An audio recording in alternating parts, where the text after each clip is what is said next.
आप सभी का हमारे YouTube चैनल एसी सर्किल में स्वागत है। आज का हमारा टॉपिक है केमिकल रिएक्शन और क्लासिफिकेशन ऑफ केमिकल रिएक्शन। तो आइए सबसे पहले हम समझते हैं कि केमिकल रिएक्शन कहते किसे हैं। केमिकल रिएक्शन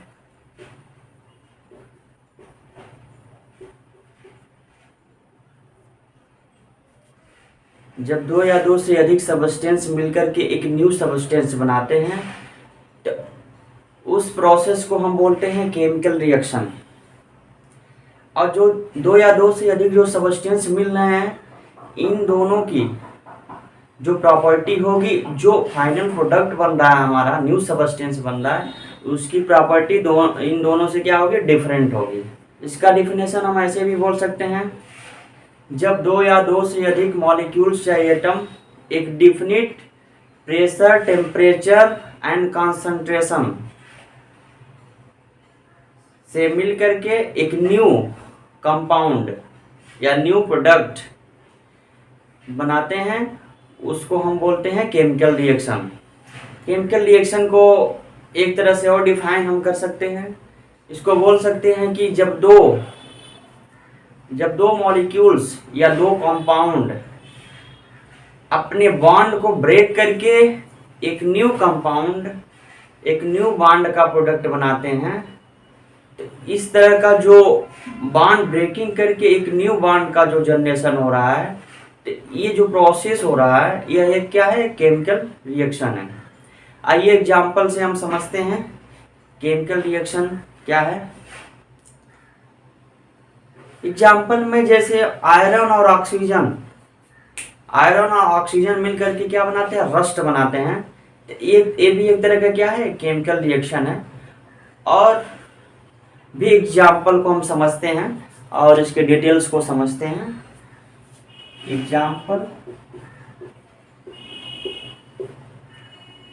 एग्जाम्पल में यदि हमारा नाइट्रोजन है प्लस हाइड्रोजन है, ये मिलकर के क्या बनाएगा, अमोनिया बनाएगा।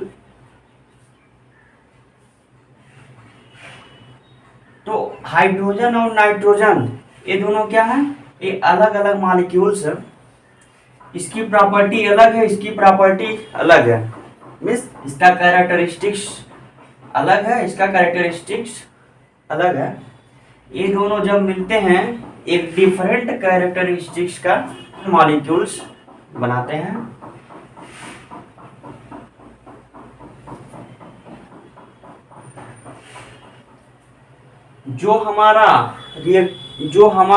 जो सबस्टेंस मिलकर के एक न्यू सबस्टेंस, या जो दो मॉलिक्यूल्स मिलकर के एक न्यू मॉलिक्यूल्स बना रहे हैं, इसको हम बोलते हैं रिएक्टेंट।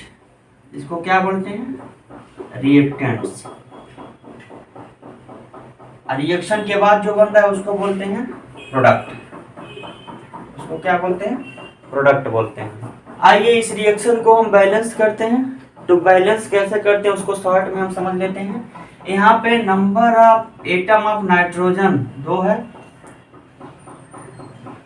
यहाँ पे number of atom of nitrogen 2 है, यहाँ पे भी हाइड्रोजन का एटम 2 है, यहाँ पे नंबर ऑफ एटम 1 है, और यहाँ पे हाइड्रोजन का नंबर एटम 3 है। मतलब 2 नाइट्रोजन इधर चाहिए, यहाँ पे 2 लिखते हैं, 2 नाइट्रोजन हो गया। अब हाइड्रोजन कितना हो जा रहा है, 2 3 6, हाइड्रोजन 6 हो जा रहा है। तो यहाँ से यदि मल्टीप्लाई कर देंगे 3 से, तो हमारा क्या हो जाएगा, 3 गुना 6, 6 हाइड्रोजन भी हो जाएगा। तो इस तरह से हमारा ये केमिकल रिएक्शन बैलेंस हो गया। इसके अलावा और भी एग्जांपल को हम देख लेते हैं। जैसे हाइड्रोक्लोरिक एसिड प्लस सोडियम की हाइड्रोक्साइड, एसिड और एल्कली मिलते हैं तो आपस में रिएक्शन करके क्या बनाते हैं, कॉमन सॉल्ट प्लस H2O। ये भी एक तरह का क्या है, केमिकल रिएक्शन है। इसमें क्या है, एक मॉलिक्यूल्स हाइड्रोक्लोरिक एसिड का मिल रहा है और एक मॉलिक्यूल्स सोडियम की हाइड्रोक्साइड का मिल रहा है। तो एक मॉलिक्यूल्स आप सोडियम क्लोराइड बना रहा है और एक मॉलिक्यूल्स वाटर का बना रहा है। इसकी जो प्रॉपर्टी होगी और इसकी जो प्रॉपर्टी, इन दोनों की प्रॉपर्टी क्या होगी, डिफरेंट होगी। ये डिफरेंट प्रॉपर्टी के मिल करके एक अलग डिफरेंट प्रॉपर्टी का सोडियम की क्लोराइड साल्ट बना रहे हैं और इसका भी अपना डिफरेंट अलग प्रॉपर्टी होगा। तो इसी को हम क्या बोल रहे थे, इसी को हम बोल रहे थे रिएक्टेंट्स। इसी को क्या बोल रहे थे, रिएक्टेंट्स। और ये हमारा क्या है, प्रोडक्ट। अब देखिए यहाँ पर दो डिफरेंट मिल करके एक ही मॉलिक्यूल्स बना रहे थे। देखिए यहाँ पर नाइट्रोजन और हाइड्रोजन के रिएक्शन में दो मॉलिक्यूल्स, डिफरेंट स्पेसिस के दो मॉलिक्यूल्स मिल करके एक ही मॉलिक्यूल्स बना रहा था डिफरेंट प्रॉपर्टी का। लेकिन यहाँ पर भी दो मॉलिक्यूल्स मिल रहे हैं, लेकिन यहाँ पर क्या हो रहा है, दो प्रोडक्ट भी बन रहा है हमारा। तो ये हो गया हमारा केमिकल रिएक्शन। केमिकल रिएक्शन में हमारा जो रिएक्टेंट होता है वो सॉलिड भी हो सकता है, वो लिक्विड भी हो सकता है और वो गैस भी हो सकता है। या एक ही केमिकल रिएक्शन में सभी गैस हो सकते हैं, या लिक्विड गैस हो सकता है,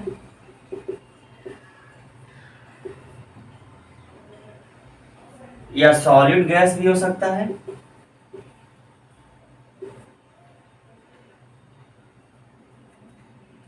या सॉलिड लिक्विड भी हो सकता है।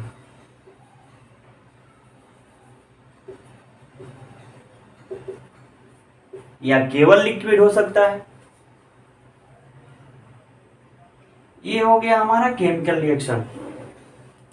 ये केमिकल रिएक्शन के जो रिएक्टेंट होते हैं या जो प्रोडक्ट होते हैं उसके स्टेट के बारे में बात हम कर लिए कि केमिकल रिएक्शन का जो रिएक्टेंट होता है, जो प्रोडक्ट होता है, वो किस किस फेज में रह सकता है। वो सॉलिड भी रह सकता है, वो लिक्विड भी रह सकता है और वो गैस भी रह सकता है।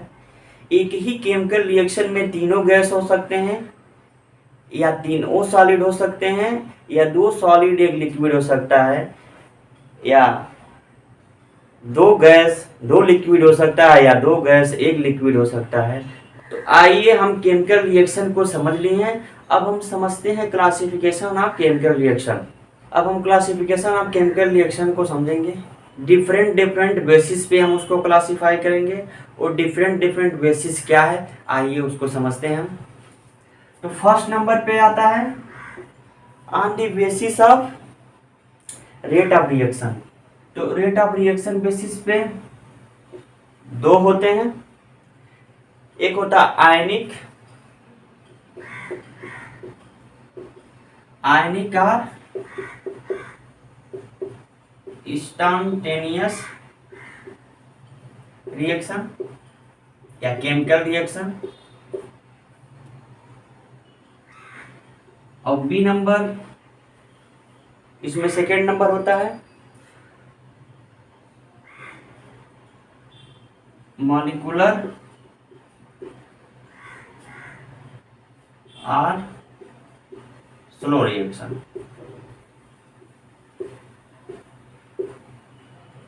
आइए समझ लेते हैं आयनिक और इंस्टेंटेनियस रिएक्शन क्या होता है। तो ऐसा केमिकल रिएक्शन जो बहुत ही फास्ट होता है उसको हम आयनिक केमिकल रिएक्शन बोलते हैं। आयनिक केमिकल रिएक्शन जो आयनिक कंपाउंड होते हैं, और जो आयनिक कंपाउंड होते हैं वो अपना आयन ब्रेक करके एक न्यू कंपाउंड को बनाते हैं। जैसे एग्जाम्पल में समझते हैं हम, जैसे हमारा सिल्वर की नाइट्रेट प्लस सोडियम की क्लोराइड,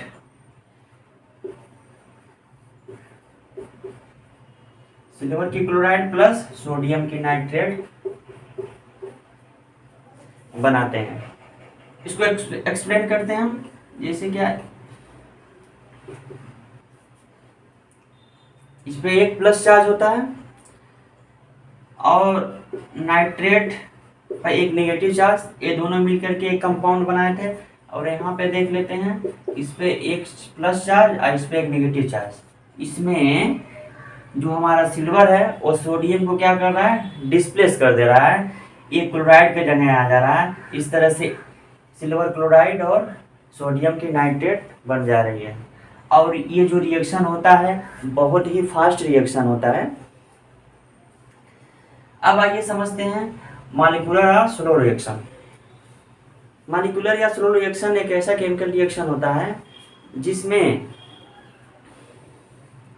दो मॉलिक्यूल्स आपस में मिल करके एक न्यू मॉलिक्यूल्स बनाते हैं। लेकिन इसमें होता क्या है, इसमें जो रिएक्शन होता है वो बहुत ही स्लो होता है, इसलिए हम इसको नाम देते हैं स्लो केमिकल रिएक्शन या मॉलिक्यूलर केमिकल रिएक्शन। इसको एग्जांपल से हम समझते हैं।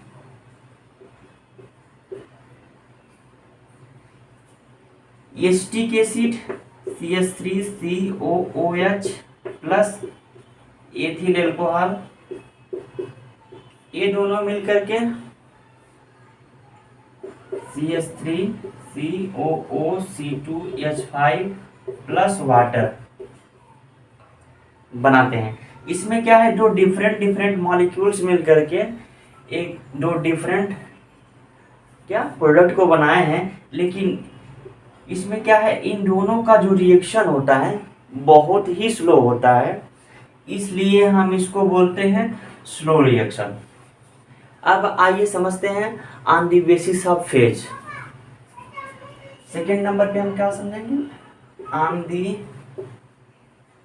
Basis of phase. फेज कहने का मतलब है स्टेट से। स्टेट कितने हैं हमारे, मेनली जो स्टेट है, स्टेट ऑफ मैटर कितना है, सॉलिड, लिक्विड और गैस, तीन स्टेट है। इसी के आधार पे हम क्या है केमिकल रिएक्शन को क्लासिफाई करेंगे। तो इसमें दो तरह का होता है। फर्स्ट नंबर पे होमोजीनियस केमिकल रिएक्शन,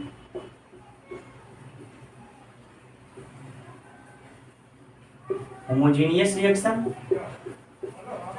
और सेकंड नंबर पे हेट्रोजीनियस रिएक्शन।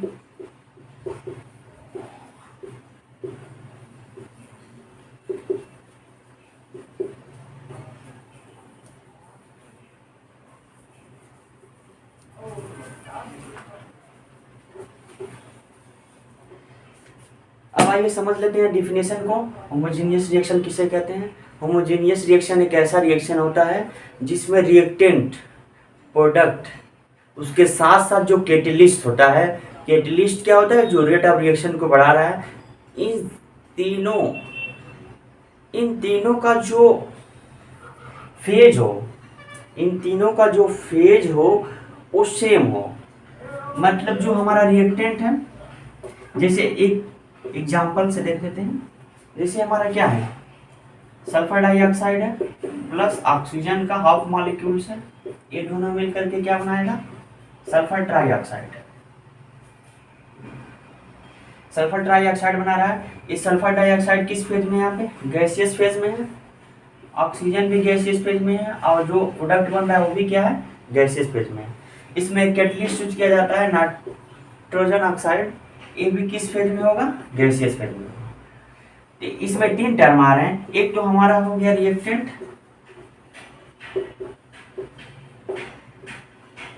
एक क्या हो गया प्रोडक्ट, और एक क्या हो गया कैटलिस्ट। इन तीनों का जब फेज सेम होगा तो ये क्या हो रहा है, होमोजेनियस रिएक्शन हो रहा है। और इन तीनों में से डिफिनेशन सेम रहेगा, लेकिन इन तीनों में से किसी का भी फेज डिस्टर्ब हुआ, मतलब ये सॉलिड हो गया, कैटलिस्ट सॉलिड हो गया, ये हमारा रिएक्टेंट सॉलिड हो गया। अब दो तीन रिएक्टेंट है, तीनों रिएक्टेंट में से कोई एक ही रिएक्टेंट सॉलिड हो गया या लिक्विड हो गया, प्रोडक्ट डिफरेंट हो गया, मतलब कोई भी डिफरेंस हो जाए, तो उस तरह का जो हमारा केमिकल रिएक्शन होगा हेट्रोजीनियस केमिकल रिएक्शन होगा। उसको एग्जांपल से हम समझते हैं। एग्जांपल से जैसे हमारा नाइट्रोजन होता है प्लस हाइड्रोजन होता है, ये दोनों मिलकर के क्या बनाते हैं, अमोनिया बनाते हैं। इसको बैलेंस कर लेते हैं। और इसमें एक कैटलिस्ट यूज किया जाता है जो आयरन और मोलिब्डेनम होता है। ये हम जान ही रहे हैं गैसियस स्टेट में होगा, ये भी गैसियस स्टेट में होगा, और अमोनिया जो बनता है वो भी गैसियस स्टेट में रहता है। लेकिन जो आयरन और मोलिब्डेनम है, ये जो कैटलिस्ट हम यूज कर रहे हैं, यहाँ पे क्या है, सॉलिड है। तो इस तरह से रिएक्टेंट और प्रोडक्ट के सेम फेज होने के बावजूद हमारा कैटलिस्ट क्या है, वो डिफरेंट फेज है, इसलिए हम उसको किस टाइप के केमिकल रिएक्शन में रख रहे हैं, हेट्रोजीनियस केमिकल रिएक्शन के टाइप में। ये हो गया हमारा on the basis of phase. आइए अब समझते हैं on the basis of process on और बोथ साइड। थर्ड नंबर पे हम क्या समझेंगे, on the basis of process one और बोथ साइड।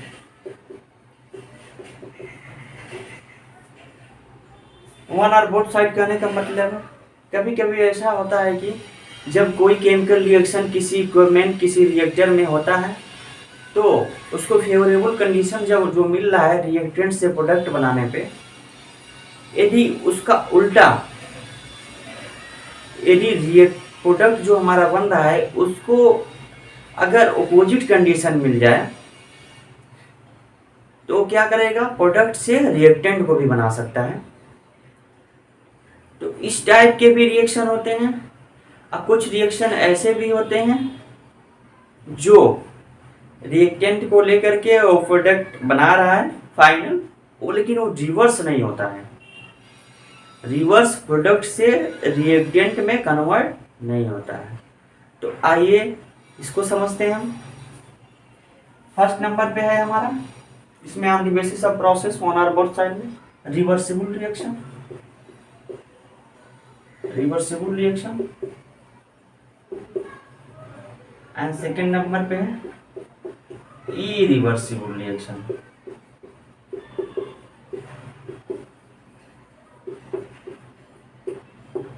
रिवर्सिबल रिएक्शन को समझ लेते हैं। अभी मैं एक्सप्लेन किया हूं, इसमें बोलेंगे एक ऐसा केमिकल रिएक्शन जिसमें रिएक्टेंट से, जिसमें दो मॉलिक्यूल्स मिलकर के जो प्रोडक्ट बनाते हैं, जिस प्रेशर टेम्परेचर या कॉन्सेंट्रेशन पे दो रिएक्टेंट मिलकर के प्रोडक्ट बना रहे हैं, लेकिन वही फेवरेबल कंडीशन, अपोजिट कंडीशन यदि हमारा प्रोडक्ट को मिल जाए, वो प्रोडक्ट से रिएक्टेंट में भी कन्वर्ट हो जाए, तो उस टाइप का भी केमिकल रिएक्शन होता है। उस टाइप के केमिकल रिएक्शन को हम बोलते हैं reversible chemical reaction. Reversible chemical reaction का एग्जांपल में हमारा अमोनिया प्रोडक्शन ही है। यह एक तरह का रिवर्सिबल केमिकल रिएक्शन है।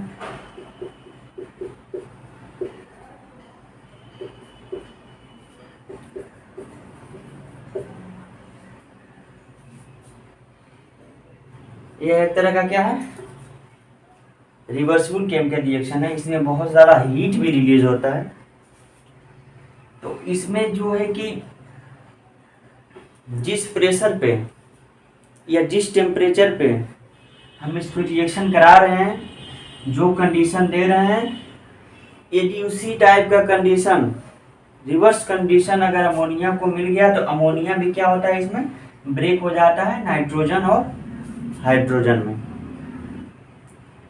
इस तरह का जो रिएक्शन होगा हमारा क्या होगा, और रिवर्सिबल रिएक्शन होगा, जो प्रोडक्ट से रिएक्टेंट में उल्टा कन्वर्ट हो जाए, उसको हम क्या बोलते हैं, रिवर्सिबल रिएक्शन बोलते हैं।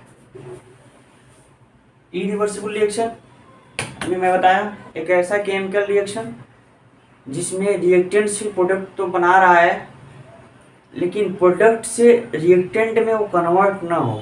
इस टाइप के जो केमिकल रिएक्शन होते हैं उसको इरिवर्सिबल केमिकल रिएक्शन बोलते हैं। जैसे C12H22O11 प्लस H2O, ये मिल करके C6H12O6 प्लस C6H12O6। ये क्या है? एक सुक्रोज है, एक फ्रक्टोज। अब इसमें क्या होगा, आप कोई भी कंडीशन दे देंगे प्रोडक्ट को, वो कभी भी कन्वर्ट नहीं होगा रिएक्टेंट में, मतलब रिवर्स नहीं होगा। तो इस टाइप के केमिकल रिएक्शन को हम बोल रहे हैं इरिवर्सिबल केमिकल रिएक्शन। तो ये हो गया हमारा on the basis of process on are both side. Fourth number पे on the basis of catalyst used or not। इसमें दो टाइप का होता है कैटालिटिक के chemical reaction. First catalytic chemical reaction,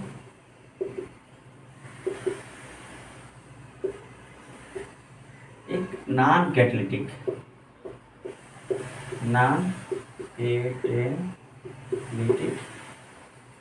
reaction. तो कैटालिटिक केमिकल रिएक्शन को समझ लेते हैं। कैटालिटिक केमिकल रिएक्शन एक ऐसा केमिकल रिएक्शन होता है जिसे रिएक्टेंट से प्रोडक्ट में कन्वर्ट होने के लिए या केमिकल रिएक्शन को कंप्लीट होने के लिए हमको कैटलिस्ट की आवश्यकता पड़ती है।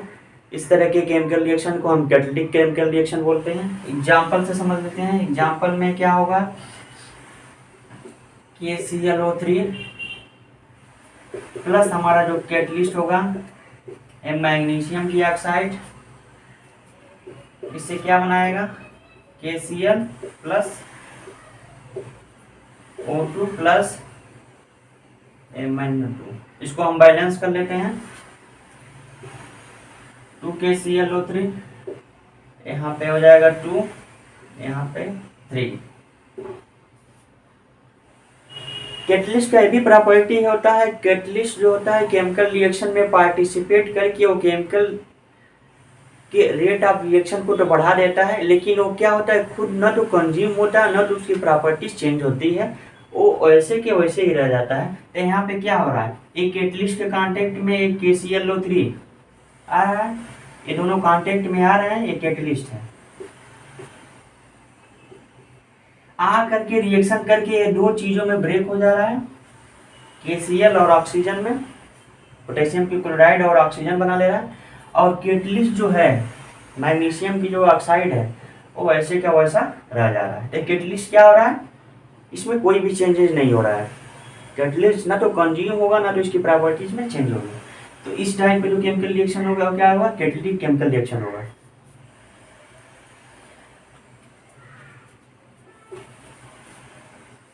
नॉन कैटालिटिक केमिकल रिएक्शन, यह एक ऐसा केमिकल रिएक्शन होता है जिसमें कैटलिस्ट की आवश्यकता नहीं होती है। केमिकल रिएक्शन को कंप्लीट होने के लिए कैटलिस्ट की आवश्यकता नहीं होगी।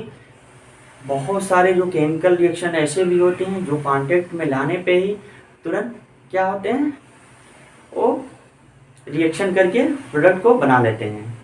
तो उस तरह का जो केमिकल रिएक्शन होगा नॉन कैटालिटिक केमिकल रिएक्शन होगा। एग्जाम्पल में हम समझ लेते हैं, जो हमारा नाइट्रोजन की ऑक्साइड यदि ऑक्सीजन से मिलेगी हाफ मॉलिक्यूल, ये क्या बनाएगी,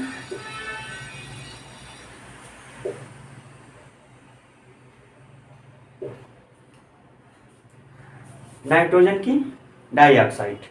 और क्या, यदि हम एसिड और बेस को कांटेक्ट में लाते हैं, इसका भी रिएक्शन बहुत ही फास्ट होता है, किसी भी कैटलिस्ट की आवश्यकता नहीं पड़ती है। ये एसिड है और बेस है, ये दोनों मिल करके एक क्या बनाते हैं, साल्ट और वाटर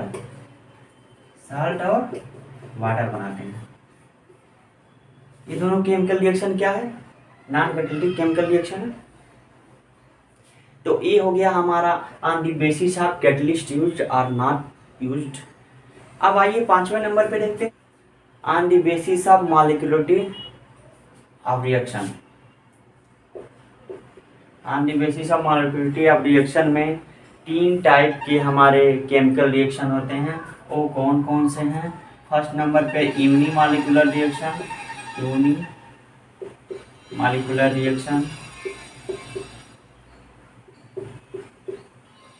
सेकेंड नंबर पे बाईमॉलिक्यूलर रिएक्शन।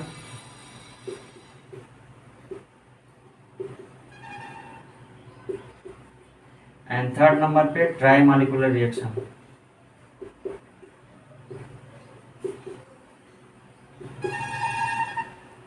तो तीन तरह के इसमें केमिकल रिएक्शन आते हैं मॉलिक्यूलरिटी के बेसिस पे। इसमें क्या है, इसके हम डिफिनेशन को बस समझेंगे, एग्जांपल के माध्यम से नहीं समझाएंगे वरना वीडियो बहुत ही लॉन्ग हो जाएगा। तो यूनिमॉलिक्यूलर केमिकल रिएक्शन एक ऐसा केमिकल रिएक्शन होता है जिसमें जो हमारा रिएक्टेंट होता है कि केवल एक ही नंबर ऑफ मॉलिक्यूल्स हो, एक ही इसमें एक ही स्पेसिस भी होगा, मतलब एक ही कंपाउंड भी होगा, और नंबर ऑफ मोल्स जो हो केवल एक ही हो, वो ब्रेक हो जाए प्रोडक्ट में, उस तरह का जो केमिकल रिएक्शन होगा वो यूनिमॉलिक्यूलर केमिकल रिएक्शन होगा। जैसे हमारा साइक्लोब्यूटेन किस में ब्रेक हो जाता है? इथाइलिन में। ये हमारा हो गया यूनिमॉलिक्यूलर केमिकल रिएक्शन। अब आइए समझते हैं बाईमॉलिक्यूलर केमिकल रिएक्शन। तो बाईमॉलिक्यूलर केमिकल रिएक्शन एक ऐसा केमिकल रिएक्शन होता है जो क्या है, जो रिएक्टेंट होता है दो, कम से कम दो होना चाहिए, दो मॉलिक्यूल्स होना चाहिए।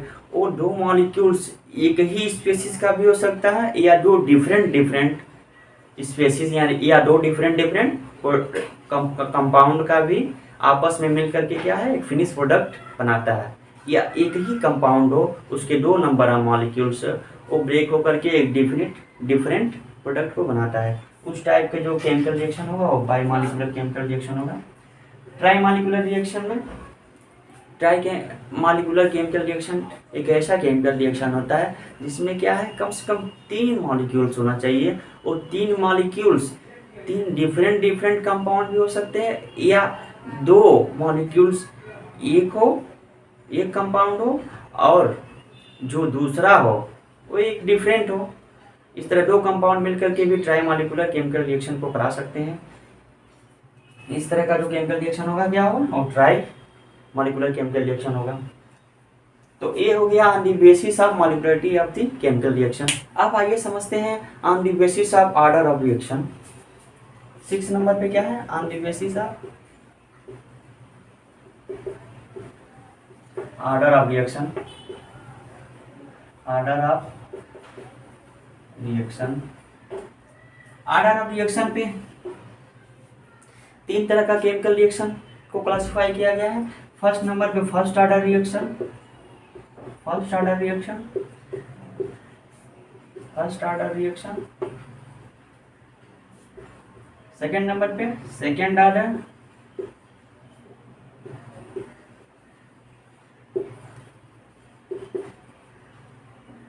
एंड थर्ड नंबर पे जीरो ऑर्डर।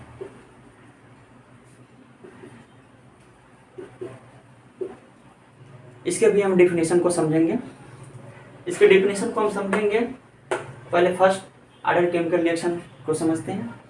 हम समझे हैं कि जैसा कि हम जानते हैं कि केमिकल रिएक्शन को बनाने के लिए प्रेशर, टेम्परेचर और कंसंट्रेशन रिस्पॉन्सिबल होती है। यदि रेट ऑफ रिएक्शन को बढ़ाना है तो उसमें प्रेशर भी मायने रखता है, टेम्परेचर भी मायने रखता है, कंसंट्रेशन, इसके अलावा और भी बहुत सारे टर्म हैं जो मायने रखते हैं। इस टॉपिक पे हम नेक्स्ट लेक्चर में हम वीडियो बनाएंगे, यहाँ पे शॉर्ट में समझ लेते हैं हम।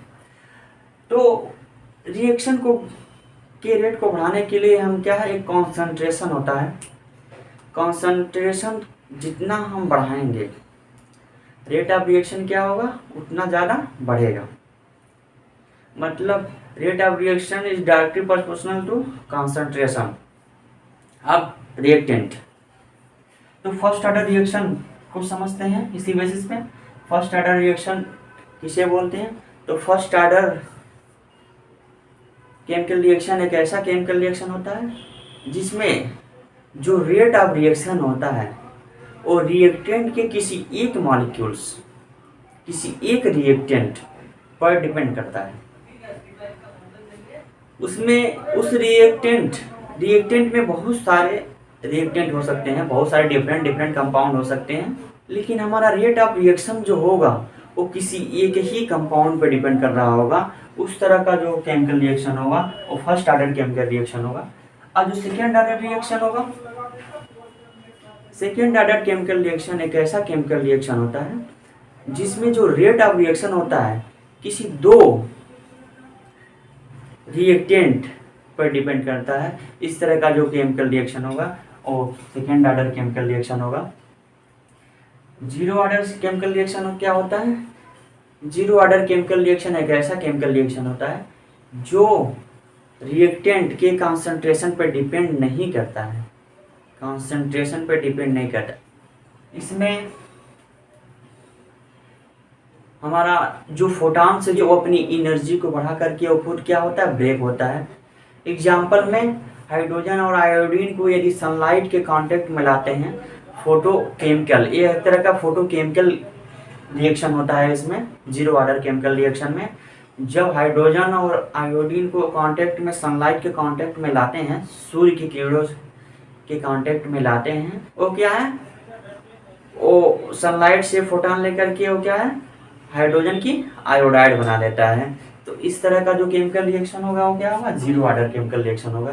तो ये हो गया हमारे on the basis of order of reaction. अब आइए समझते हैं 7 नंबर पे on the basis of heat involve, on the basis of heat involve, मतलब हीट इन्वॉल्व है या नहीं है। मतलब कुछ केमिकल रिएक्शन ऐसा होता है जिसको कंप्लीट होने के लिए उसमें हीट क्या होता है, देना पड़ता है। कुछ केमिकल रिएक्शन ऐसे होते हैं जिसको बगैर हीट दिए ही वो केमिकल रिएक्शन क्या होता है, कंप्लीट हो जाता है। तो इस टाइप के केमिकल रिएक्शन में दो टाइप का आता है। फर्स्ट नंबर पे आता है endothermic chemical reaction, thermic reaction, और सेकेंड नंबर पे आता है एक्सोथर्मिक रिएक्शन।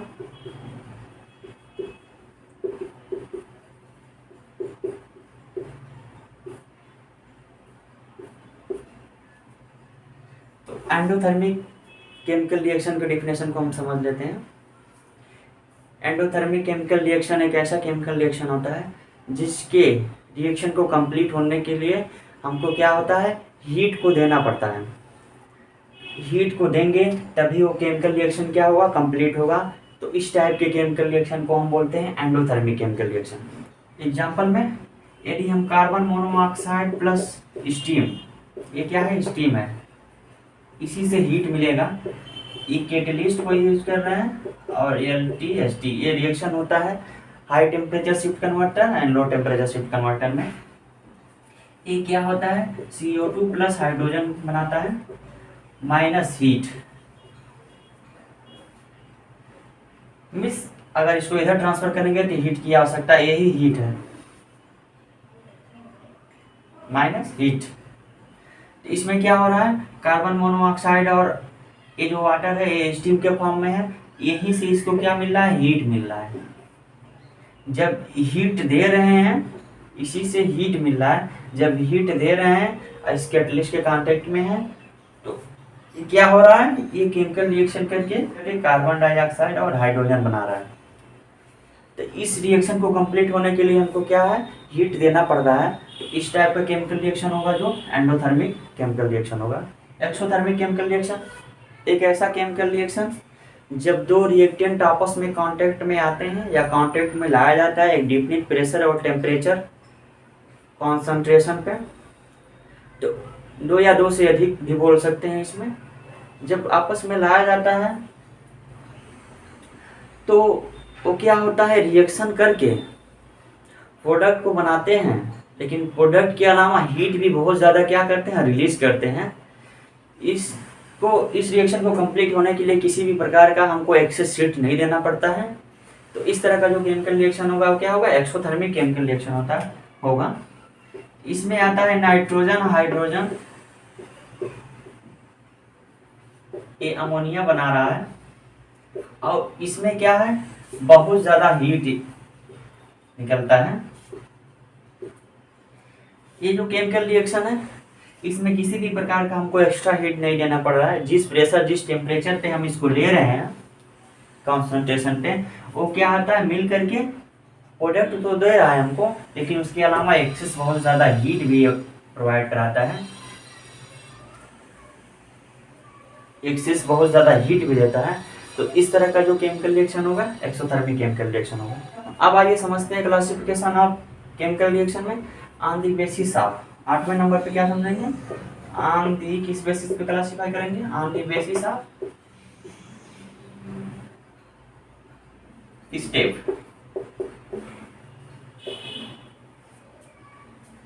तो on the basis of step पे केमिकल रिएक्शन में दो तरह का होता है, एक single stage chemical reaction, single stage chemical reaction,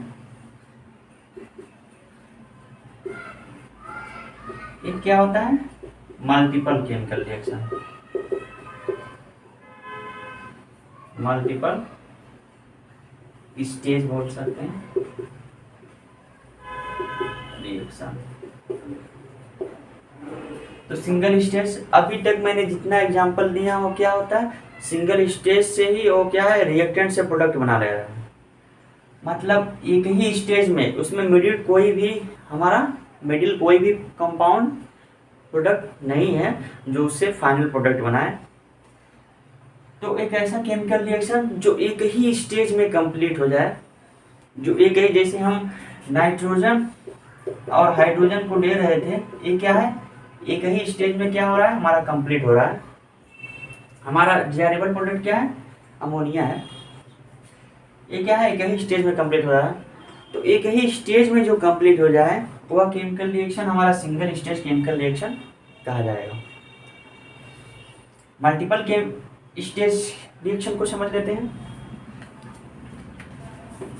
तो मल्टीपल स्टेज केमिकल रिएक्शन एक ऐसा केमिकल रिएक्शन होता है जिसमें जो हमारा डिजायरेबल प्रोडक्ट है उसको बनाने के लिए कई स्टेप में आना पड़ता है।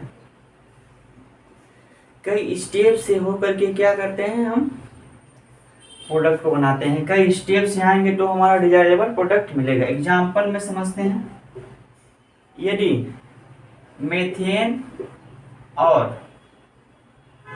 क्लोरीन का हम क्लोरीनेशन करेंगे Cl2 और हमको डिजायरेबल प्रोडक्ट क्या बनाना है क्लोरोफॉर्म CaCl3, तो इसको कंप्लीट होने में बहुत सारे स्टेप होंगे।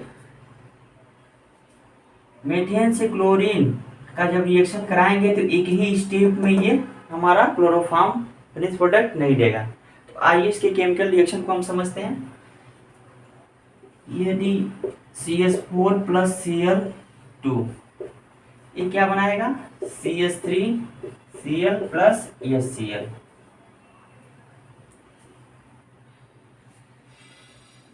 अब ये जो है ये हमारा मिडिल प्रोडक्ट हुआ, मिडिल कंपाउंड। अब इसको लेंगे CHCl + Cl2 से फिर रिएक्शन कराएंगे, ये क्या देगा CH2Cl + HCl। ठीक इसी तरीके से अब ये हमारा मिडिल हो गया CH2Cl + Cl2, ये रिएक्शन करेगा क्या बनाएगा CHCl3 + HCl। यही हमारा डिजायरेबल प्रोडक्ट था CHCl3 क्लोरोफॉर्म। तो ये क्या हो गया कई स्टेज में कंप्लीट हुआ है, मल्टीपल स्टेज बोल सकते हैं। तो इसीलिए इसको बोलते हैं मल्टीपल स्टेज केमिकल रिएक्शन। इस तरह के केमिकल रिएक्शन को क्या बोलते हैं मल्टीपल स्टेज केमिकल रिएक्शन। अब आइए समझते हैं 9 नंबर पे। ये 9 नंबर और last classification of chemical reaction होगा on the basis of mechanism, on the basis of mechanism. इसमें दो तरह का केमिकल रिएक्शन होता है, एक एलिमेंट्री रिएक्शन, एक non elementary reaction. Elementary reaction, non elementary reaction.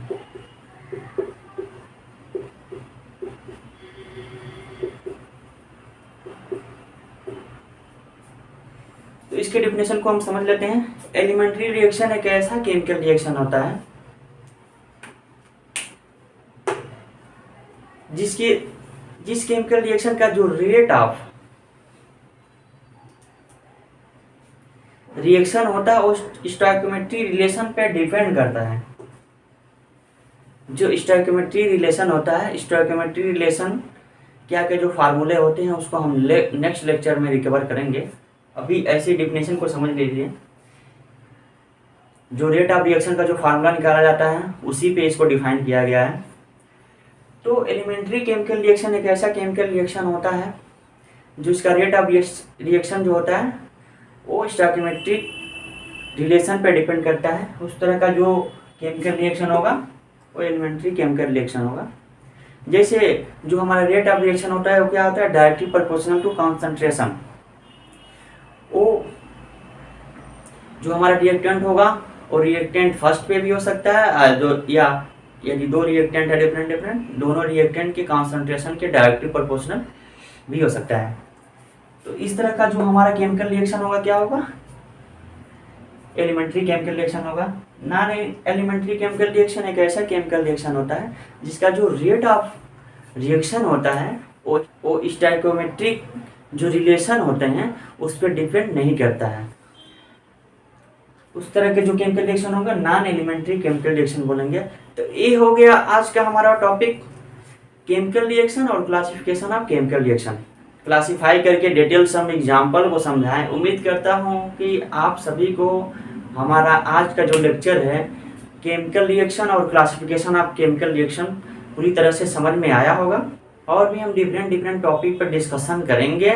हमारे यूट्यूब चैनल से आप जुड़े रहिए। हमारे चैनल को ज़्यादा से ज़्यादा शेयर और सब्सक्राइब करिए। Thank you.